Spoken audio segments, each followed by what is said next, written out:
Hi, Dad. How you doing? Hey, Darren. I'm well, and understand we're going to capture some history today. That's right. We're going to be talking. I've got a few questions for you. Excited to dive in, and I'll kick it off with the first one if you're ready. Okay. Perfect. So the motto for ELE Wealth Management is "Wealth is our legacy. Pass it on." How'd you come up with that? Before I started the company, I thought about every aspect of what creates a brand. And every great brand has a slogan. So I wanted to focus on wealth, and not just for myself, but for our people, our community. So I thought about what I'd heard all my life, that wealth was our legacy. And I said, I've heard wealth is our legacy all my life. Let's pass it on. Wealth is our legacy, pass it on. So that's how I came up with it. Now, it wasn't an overnight thing. It wasn't an instantaneous thing. It was over time. But I'd heard that all my life, so I had a chance to use that in a combination that worked for our people, our community. That's beautiful. So next question. When you think about your first year at ELE, what was your original vision for the company, and has it changed since then? Well, the original vision for the company is what we're living today. So I foresaw 25 years of where I wanted to go. And I'm now planning the next 25 years. But the first 25 is the vision that we're living in right now. So from year one to here was a part of that vision, realized. Okay, that's great. And as you think about that long journey, what was the most defining moment for the company and that helped shape what it is today? I think it was that first client. Yeah, and the first client was Miss DeWar, Teresa DeWar. She gave us one of the biggest checks we still have gotten to this day. And she changed everything because it was a dream, but she turned it into a vision. She made the dream a reality by investing in me. I took the funds that I generated from the commission off of what that sale back then. Commission was a big thing. It wasn't fee-based back then. I took that commission and I paid rent in 2 cities, in Dallas and in Detroit, which opened the door for me to have 6 months to make money in both places, not worried about rent.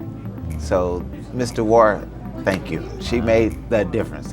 That first person who really believed in me. And she really was the first client. All right, so thanks, Dad. Thanks for talking us through a little bit of history with ELE. When you think about challenges, what has been one of the challenges that taught you the most? What was the challenge and what did you learn? I had a bank that's no longer in business. Didn't pay us for 8 months.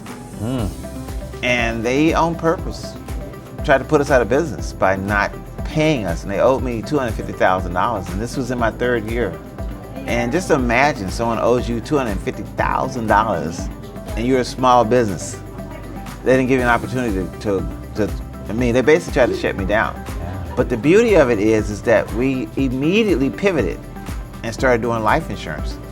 And we did life insurance, and it's the first year I did $1 million of commission in life insurance and was #1 at National Life of Vermont. And I was the first African American to be #1.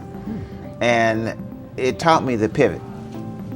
It's important to be in a position to pivot and having a willingness to pivot and not trying to drive things down someone's throat, but to know that a pivot is okay.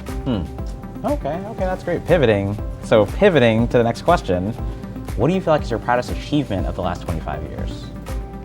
I think to see all my children graduate college and have an interest in the business and not to have dreamed the dream, but have no one to continue it. I think about the Fords. The Fords have had a Ford at the helm, but they also had someone who wasn't a Ford at the helm that took them through the roughest time. And that might be the case for us. That's back to the pivot. So I think that seeing that all of this was for nothing if my kids don't end up being successful. So pouring back into what I believe to be successful, and not just my kids that are just of my loin, but the kids that I help being a part of my life. To see everybody succeed. That's what it was all about. So that's probably the biggest reward, is knowing that I make a difference. Yeah, that's amazing. I feel like as one of those kids who benefited, I want to say thank you. I really appreciate it. In addition to that, so you talked a lot about your journey, and I'd love for you to do your best to sum up this journey in one word. So if you could describe ELE's 25-year journey in one word, what is that word? Resilient. And why do you say that? Because it takes resilience to make it happen. And to be willing to just keep going down the road. No matter what hurdles I had to overcome, to keep running. To never stop running and never give up. And one of those biggest hurdles for a lot of people, I had a stroke. And a health challenge is a major reason why a lot of people go out of business. But I knew that God had more work for me to do. And that the health challenge was to slow me down, not to stop me. So that's critical. Is there any inspiration you would share for those who are hoping to rise to the challenge and maybe haven't done it yet or haven't found their pathway to like rise up and kind of establish that resilience? I think you have to keep dreaming. Because keep in mind, someone made my dream and turned my dream into a vision. Someone, in other words, don't think you got all the answers, because you don't. God sends angels along the way to provide for you. I've had plenty of people who told me, go that way, do this, do that. And I was open enough to listen to their advice and not think, I'm supposed to know everything, it's my idea. No. This is God's idea. And He's gonna send angels to help you if you just accept the help. Accept the help. That's great.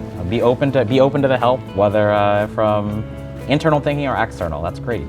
All right, so I've got a few questions here around personal insights. I'd love to hear, when you think back in the day, what originally inspired you to start ELE? A lot of my friends that were already successful. And when you're around success, it just makes you want your turn. And the key thing about that is being patient enough to wait for your turn. That was the hardest thing, because my friends were making Olympic teams. My friends were buying sports cars and fancy luxury cars and living in luxury homes. I kept saying, when is my time gonna come when I'm driving a Pinto, a Vega? Is my time gonna come? A used Volvo. Is my time gonna come? But your time does come. And when it comes strong. So for me, the first half of life was about being patient and supporting others. I supported my Olympic team friends. I supported my friends that bought the luxury cars. But then I hit age 42 and all of a sudden it became my time. And all my friends supported me, and they still do to this day. Supported me, very happy about my success, and I'm happy about their success. So it's having people around you who can help you to be the best that you can be. That's great. As someone who is inching closer to his 40s, I really appreciate kind of knowing that there may be some positive changes on the near horizon, and that waiting for the right time is such an important part of things. Yes, and being patient. And patience, of course. So you've actually spoken around your leadership style a lot. I would love to hear about, has your leadership style changed? And if so, what has been the result of that change over all these years? I don't think my leadership style has changed. I think I'm a coach at heart. So I think I was a track coach while in college. The coach tapped me and said, Ellis, can you coach the women's track team? So I did that in college because I think coaching is something I naturally do. And I think everybody has to accept the talents that they have and that God gave them, and try and work on enhancing those talents. Don't just assume because God gave you a talent, it's good enough. No, you gotta enhance that talent. So I think I still coach. And I think the greatest gift I have is seeing what's inside of other people and helping to nurture that gift that God put inside them to help us as a company to grow. And I do the same for clients who come in the office. They come in, they tell me what they want to do, and I talk them through the idea. I talk them through the process. I've had 5 clients who came in who have $1 million companies they're running now, all because we talk through the process. That's great. I feel like I'm hearing your experience as a coach, as someone who also does some coaching and kind of works that into what they do. I'd love to hear a bit about who is your biggest mentor or influencer or inspiration? Like, who is that person, if you can pick out just one, who really inspired you? Who are they and what would you say about them? I'd say the first who made the difference was a guy named Dexter Thomas, because I was great at sales, but I was horrible at marketing. And Dexter taught me how to market. Sales is somebody sitting in front of you with money saying, hey, please put me in a product. But marketing is getting that person to sit in that chair in front of you. I didn't know how to do that. Dexter gave me that gift. And I'm forever indebted. So take him out the picture now. We don't get to 25 years. Well, thank you, Dexter. Your contributions are appreciated, and here we all are. Okay, I'd love to hear a little bit about habits. So are there any habits that you have that contribute to your success as a CEO? Maybe it's like you go on a walk, maybe you set goals. Like what are the habits that you established that have helped you succeed over these years? I think it's the thinking and being willing to be a deep thinker. It's the taking the time to go within myself, but I also know my limitations. I know what I'm great at and I know what I'm not great at. And I'm willing to let the world know. I'm transparent. And I think that's the biggest problem a lot of people have is being transparent. That's great. Transparency. So I'd love to hear a little bit about sacrifices. I feel like, being transparent, you've obviously sacrificed a lot over these 25 years. What have been some of your biggest sacrifices and the tough decisions that you've had to make over that time span? I think that, when I talk about friends having luxury cars and luxury homes, I think that when the money finally did start coming from me, I applaud myself for having the discipline to be patient and not buy that luxury car too early, not buy that luxury home too early, to where it put a strain on the business. I was very patient. I made sure I had the money in the bank to pay for things before I bought them. In other words, I didn't depend on credit. I wanted to make sure I had the money to pay cash before I bought any of my major purchases. And I think that's a lesson that a lot of small businesses can learn from, is not trying to use leverage, but use cash. Don't try to use leverage, use cash. Everybody tells you, use leverage, get your credit card, get your line of credit. Have the cash in your bank. I know this much, my banker is much happy to see me coming when I have money than I did when I didn't have money. So that makes a huge difference. That's great. And for my final question, I'd love to just hear, what is the biggest lesson that entrepreneurship has taught you over all these years? It's taught me that it's about other people. It's about helping your staff. It's about helping the clients. It's not about you. That's the biggest lesson I've learned, that it's not about me. That's great. Well, I'd love to pass it off to the next interviewer if you're open to it. Yes. All right, let's kick it off. All right. Thank you. Great job. Great job. My name is Ellis Liddell, daughter of Ellis Liddell. So Dad, Yes. what do the next 25 years look like for the company? I'm thinking that the next 25 years are a vision of what we've accomplished to help more people, to be more supportive, and to create things that don't exist already. I mean, I think that with the coming of AI and other instruments, I think that we're going to have the ability to usher our clients into the future with the tools they need to be successful. Okay.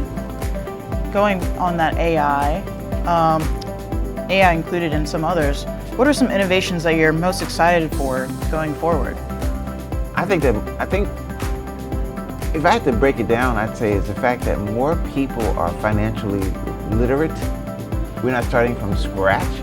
We're able to build on it. We have the basement, and now we can just start building a house on top of it. So I like the fact that most people have some way of knowing some financial literacy, and it's available, but people are using it. Okay. Everybody realizes we live in a world that's financially driven, which is great. So you're used to interviewing, you're giving advice right now. What advice would you give to someone who wants to build a long-lasting company like ELE? I would say first, patience, and see the business in your head and on paper before you actually start. In other words, everything I'm living now is, I had visions of it early in life, and now we're just realizing those visions, realizing those dreams.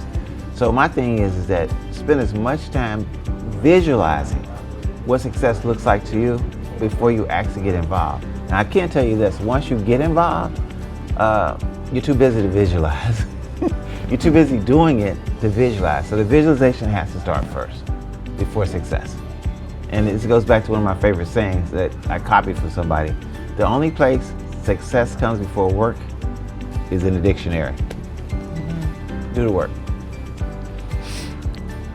If you could go back in time and give your younger self one piece of advice at the start of this journey, what would it be?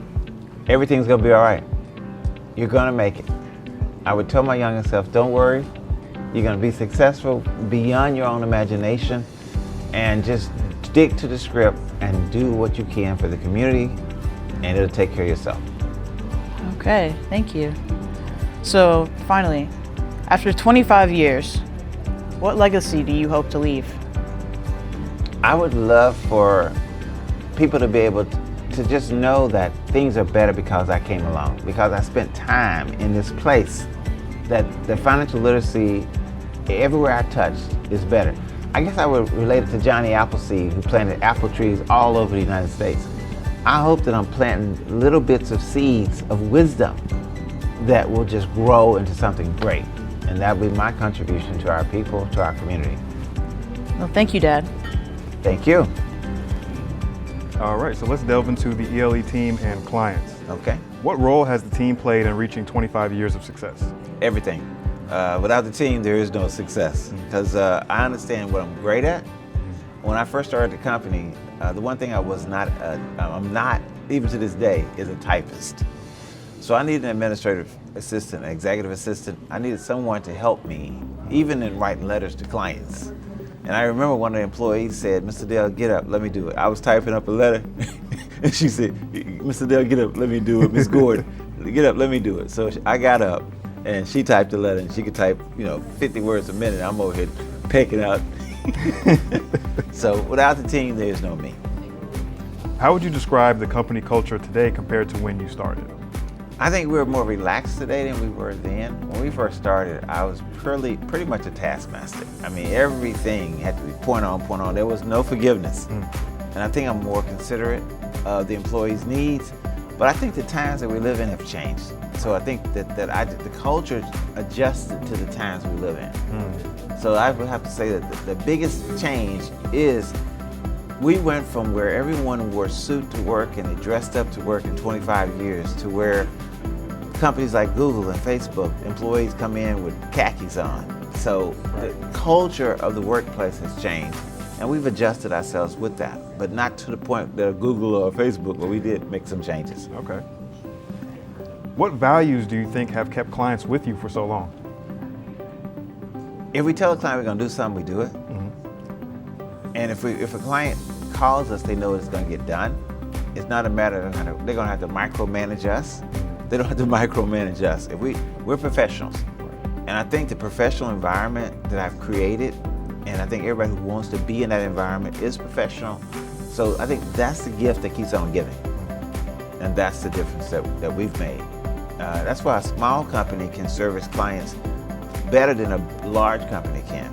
Because if I got 8 million customers and I got 8,000 advisors, there's no way I can get to those advisors. However, if I've got 1,000 clients, 16 advisors, everybody knows people whose family, when somebody graduates, they know marriages, they know everything that happens versus transactional. We get to actually know the people on a personal level. So share a story about a client or employee that still sticks with you after all of these years. I'd say that I'm gonna go with an employee first. And not just one employee, I have several employees. I remember I hired one lady and she used to always be very nice, pardon me, and that was Miss Perrin. She was courteous, she was kind, and that stood out. I hired another young lady who always called everybody by their last name, but she said Mr. and Mrs. and Doctor this and Doctor that. So if you had a PhD, she called you Dr. So-and-so and Dr. this. And a quick story about that. This guy was traveling down south with his girlfriend, and the girlfriend introduced him to her folks. And she said, this is Dr. Thomas. And the lady said, "Oh, Dr. Thomas, my elbow been hurting me." He said, no, mother, I'm not that kind of doctor. But everybody respects people for who they are and what they are. And do you have a story about a client to tell us? Yes. I think your clients make you. I think clients hold your feet to the fire. I had a client in the office one time, and it was her and her husband, and he was retiring. And she had been a stay-home mom, as people say. She was working in the house. But I spent most of my time, they were there for 30 minutes, and I talked to the husband for 20 of those 30 minutes. And I looked directly at him the entire time. And she said to me when I got finished, "Mr. Liddell, you know better." And that's the last time when two people in my office, I only focus on one. I'm focused on both people equally. Right. Because she said, "This is our money. This ain't his money. This is our money. That was a great lesson to learn. Okay.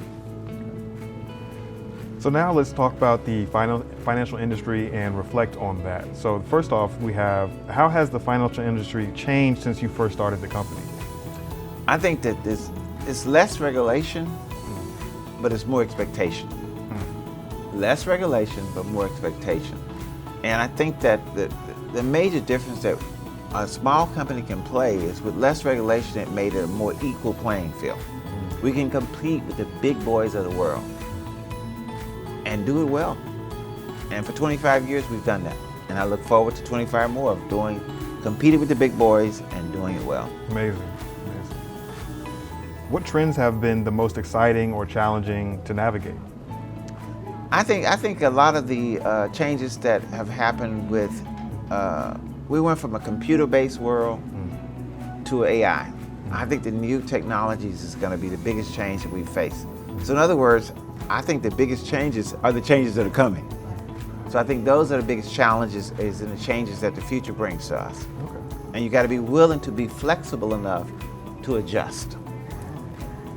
And what sets our firm apart in an industry that's constantly evolving? Service.